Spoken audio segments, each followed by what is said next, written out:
Morning বন্ধুরা, তোমরা কেমন আছো? আশা করি সবাই ভালো আছো। আমি বৈশাখী বলছি। আমার আর একটি নিউ ব্লগে সবাইকে অনেক অনেক স্বাগত জানাই।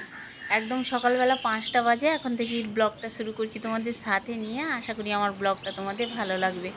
ছাদের উপরে উঠেছিলাম মর্নিং ওয়াক করার জন্য। মর্নিং ওয়াক হয়ে গেছে, তারপরে তোমাদের মাঝে শেয়ার করছি আমাদের ছাদের বাইরের ভিউটা দেখলে। আর এইটা দেখতে পাচ্ছ, এটা হচ্ছে, তোমরা অনেকেই চিনবে এই ফুলের নাম গাছ। এটা হচ্ছে লিলি ফুল, লিলি গাছ। আর বেশ ভালো লাগে আমার। আর এখানে হয়েছে দেখো আমাদের টবে এই যে রজনীগন্ধা, বেশ এখন কুড়ি এসেছে, ফুল ফোটার সময় এসেছে আর কি, ফুল ফুটবে আর কি। ছাদের থেকে একদম নিচে চলে এসেছি।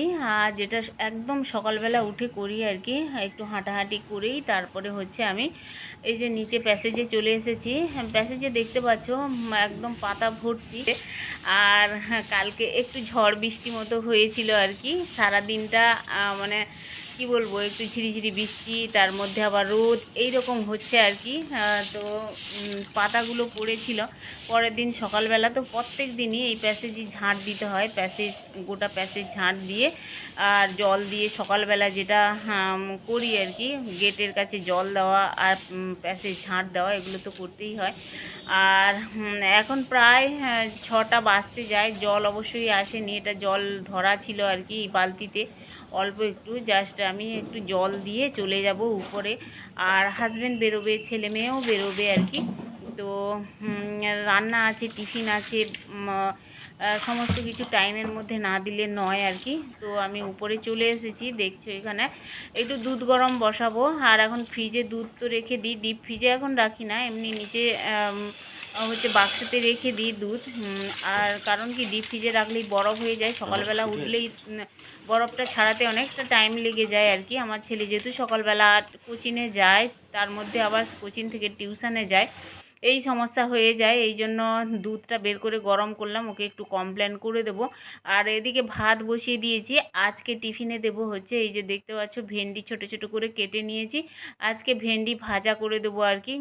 হাজব্যান্ড বললো একটু ভেন্ডি ভাজা করে দিলেই ভালো হয়, রুটি দিয়ে খেতে অবশ্যই ভালো লাগে। একটু পেঁয়াজ, কাঁচা লঙ্কা আর হচ্ছে কালো জিরে, গোটা জিরে দিয়েই ভাজা করব আর কি। তো লবণ দিয়ে পরিমাণ মতো নেড়ে চেড়ে ঢাকনা দিয়ে দেবো, এটা হতে থাক। আজকে টিফিনে ওই যে ভেন্ডি ভাজা দেব।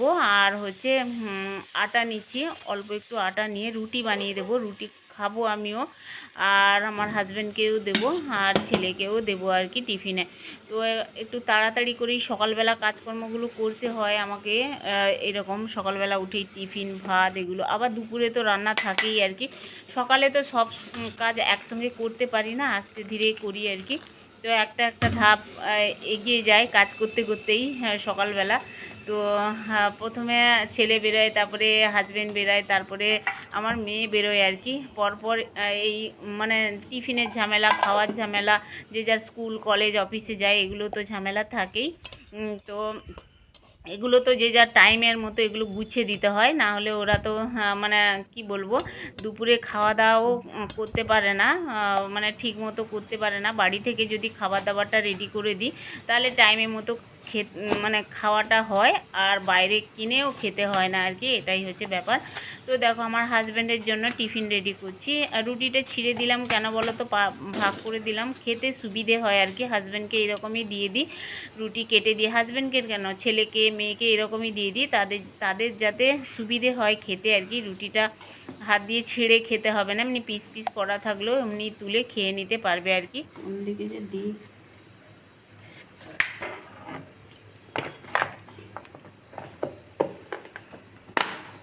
সকালে উঠেই রান্নাঘরে এই সমস্ত কাজকর্ম করতেই হয় আগে। আর তারপরে দেখো চা খাওয়া হচ্ছিল না, চা না খেলে না আর কাজের এনার্জি পাওয়া যায় না। কিছুটা কাজ এগিয়ে তারপরে চা খাই আর কি, এইভাবেই। তো চা করেছিলাম আমি আর শাশুড়ি মা খাওয়ার জন্য আর কি। আমার ছেলে মেয়ে বললো আমরাও খাবো, তো একটু গরম গরম চা করেছি। চিনি কিন্তু দিইনি, চিনি ওদের দেবো, আমারটা চিনি দেবো না। আমি লিকার চা বলো, দুধ চা বলো, চিনি ছাড়াই খাই আর কি, এই হচ্ছে ব্যাপার। আর বারান্দার ঘরে নিয়ে চলে এসেছি, এখানে বসে সবাই চা খাবো আর কি। চা খাওয়ার পরে কাজে লাগবো, আর ওরাও বেরোবে আর কি। তো চা খাওয়া অনেকক্ষণ আগেই হয়ে গেছে, আর ছেলে মেয়ে আবার খাওয়া দাওয়া করে টিফিন নিয়ে বেরোলো আর কি, যে যার স্কুল কলেজে চলে গেছে। এবার আমি নিশ্চিন্তে ঘরের কাজকর্মগুলো করব, ঘরগুলো পরিষ্কার করব, বিছানাপত্র ঝাড়বো। আর এটা হচ্ছে স্টাডি রুম আমাদের, ছেলে মেয়ে পড়াশোনা করে, আমিও বসি এখানে মাঝে মধ্যেই, ওরা পড়াশোনা করে আমি দেখি বসে। আর আমার মেয়ের প্রজেক্টের পরীক্ষা চলছে আর কি। আর হচ্ছে অনেক রাত পর্যন্ত এখানে প্রজেক্টের কাজ করছিল। অনেক কিছু কাগজপত্র দেখতে পাচ্ছ নিচে পড়ে আছে, কাটাকুটি করেছিল। এখন তো স্কুল কলেজে মানে প্রজেক্টের কাজটা বেশি, আর প্রজেক্টে ভীষণ খাটুনিও হয়। এগুলো সময় সাপেক্ষ ব্যাপার, প্রজেক্ট করা মানে তাড়াতাড়ি হয়ে যায় না। কোথাও ছবি লাগানো, লেখা, এগুলো তো থাকেই। প্রজেক্টের সময়টা অনেকটাই বেশি লাগে আর কি। তো এগুলো করতে হয়। মেয়ে অনেক রাত পর্যন্ত বসে এখানে পড়াশোনা করেছিল, মানে প্রজেক্টের কাজ করছিল, লেখালেখি করছিল। আর সকালবেলাও এখানে কাজ করছিল আর কি, প্রজেক্টের কাজ। ওই জন্যই কাগজপত্র একদম টুকরো টুকরো হয়ে পড়ে আছে, দেখতে পাচ্ছ। ঘরটা পরিষ্কার করব, স্টাডি রুমটা। আর কালকে রাত্রে এই বেডশিটটা চেঞ্জ করেছিলাম, আজকে দেখো ঝেড়ে আবারও পাতিয়ে দিচ্ছে। আজকে আর ধোয়াধুয়ি করব না। আজকে না একটু মেঘলা মেঘলা আকাশ, কয়েকদিন ধরে ঝিরিঝিরি করে বৃষ্টি হচ্ছে, তার মধ্যে মানে রোদ দিচ্ছে, কিন্তু কি বলতো একটা ড্যাম ওয়েদার থাকে না, ওই রকমই একটা ভাব আর কি। তবে মানে ধোয়াধুয়ি করলে শুকিয়ে যাবে আর কি, ফ্যানের হাওয়াতে বলো বা আমাদের উপরে সেটের নিচে ফেলে দিলেই ওগুলো শুকবে, হাওয়াতে শুকিয়ে যায়, কোনো অসুবিধেই হয় না। তবুও তো আজকে আর ধুবো না। প্রত্যেক দিন কাচাকুচি করলে নিজেরও শরীরের একটা ব্যাপার থাকে, তো হাত ব্যথা করে, কোমরে ব্যথা করে। প্রত্যেক দিন কাচাকুচি আমি অ্যাভয়েড করে চলি আর কি। যতটা কাচাকুচি দরকার মানে রেগুলার জামা কাপড়, সেগুলো তো কাচাকুচি থাকে, কিন্তু এক্সট্রা কাচাকুচি করতে গেলেই নিজের পরিশ্রমটা বেশি হয় আর কি। আর ওই জন্যই আমি আজকে রেখে দিলাম বেডশিটটা। আর আবার দুদিন বাদেই এই বেডশিটটা চেঞ্জ করব। তো এখন স্টাডি রুমটা একটু ঝাঁট দিয়ে দিলাম, আর ঝাঁট দিচ্ছি আর কি। আর দরকারি যে কাগজপত্র ছিল সেগুলো হচ্ছে টেবিলের উপরে রেখে দিয়েছি, কারণ মেয়ের দরকারি যে লুজ পেপার সেগুলো তো আছেই, লেখালেখি। আবার মেয়ে কলেজে চলে গেলেই কলেজে যেতে যেতেও ফোন করে কি ছেড়ে এসছি কি না, আবার হচ্ছে এইরকম মনে হয় আর কি পরীক্ষার সময়। আবার কোনো একটা যদি কোনো লেখা বাকি থাকে তাহলেও আবার ফোন করে যে এই কাগজটা আমাকে একটু হোয়াটসঅ্যাপ করে পাঠিয়ে দাও, বা ছবি তুলে আমাকে হোয়াটসঅ্যাপ করে পাঠিয়ে দাও, আমি দেখে নিচ্ছি। এইরকম একটা ব্যাপার হয়েই থাকে, দরকারি কাগজপত্র থাকে আর কি। আর সেইগুলো আমাকেই দেখতে হয়, আমি ছাড়া তো ঘরে আর কেউ থাকেই না, শাশুড়ি মা আর আমিই থাকি। তো ফোন করলে এগুলো করে দিতে হয় আর কি।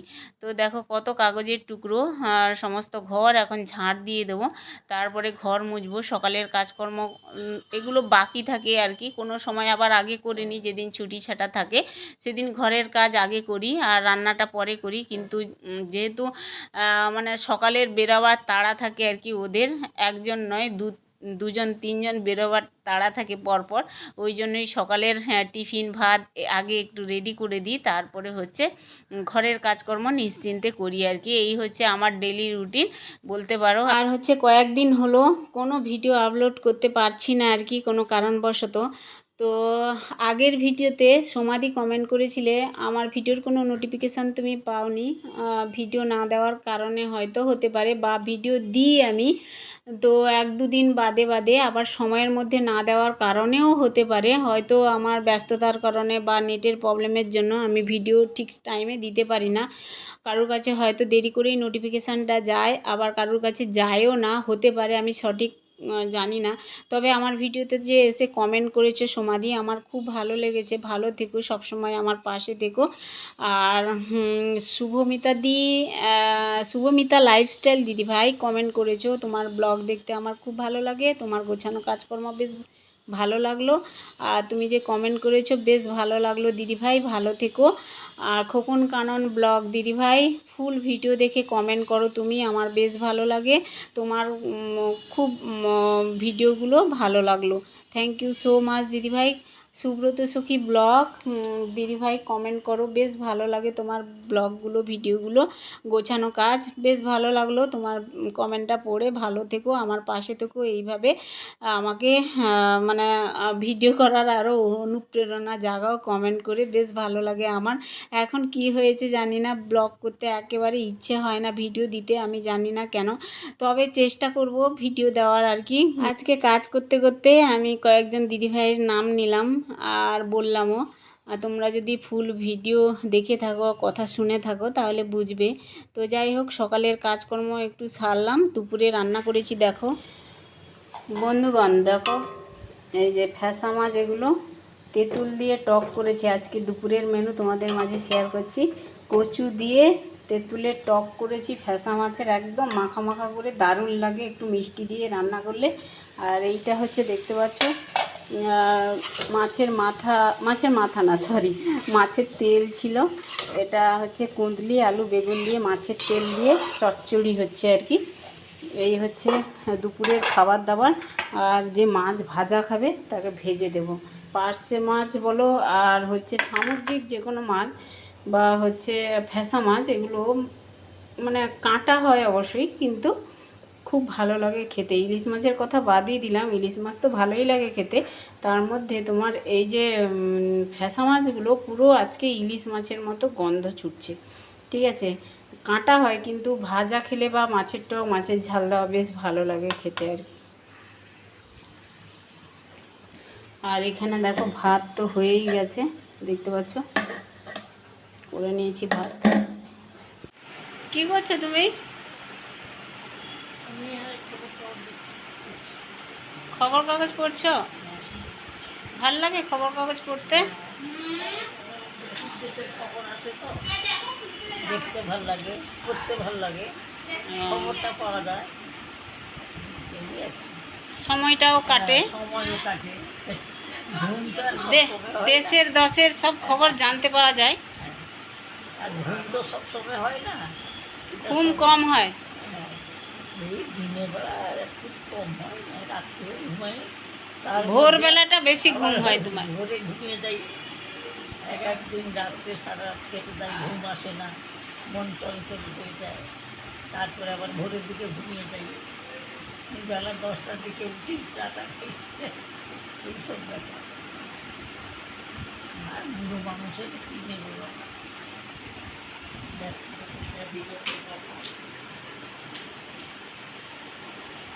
রান্না হয়ে গেছে নাকি?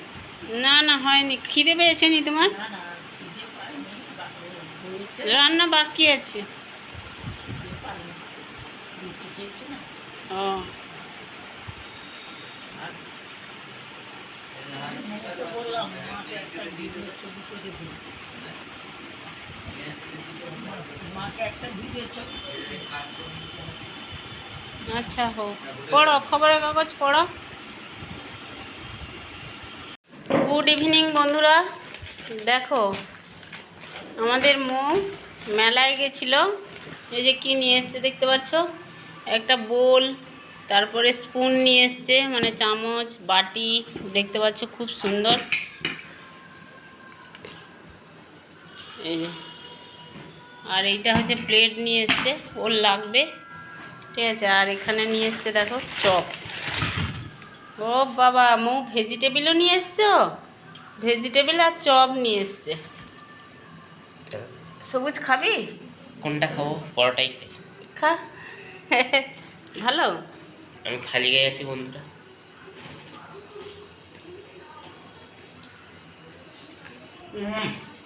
দারুণ। এটা এর চপ না। কি চপ?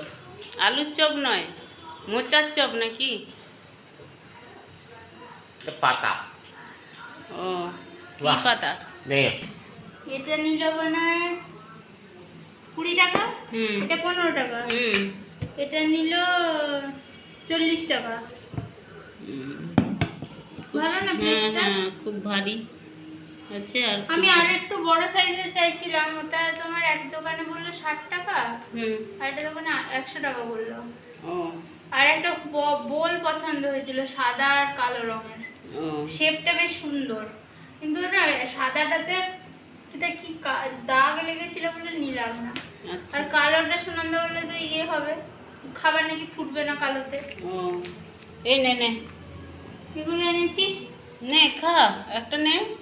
আমি একটু মোচাটা টেস্ট করি। এটা মোচার চপ? হুম। তাই বলছিলাম ভাইকে, ভাই বলছে কি পাতার চপ।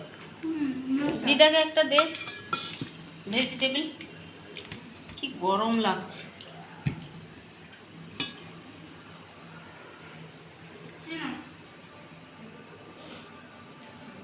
আছে, আছে। বটে দিচ্ছি, বটেটা খাইবো। একটুখানি আমার অবস্থাটা দেখছো বন্ধুরা, এত গরম, ঘামে ডুবে যাচ্ছি, পুরো পুরো ঘামে ডুবে যাচ্ছি। এই দেখো ভেজিটেবল।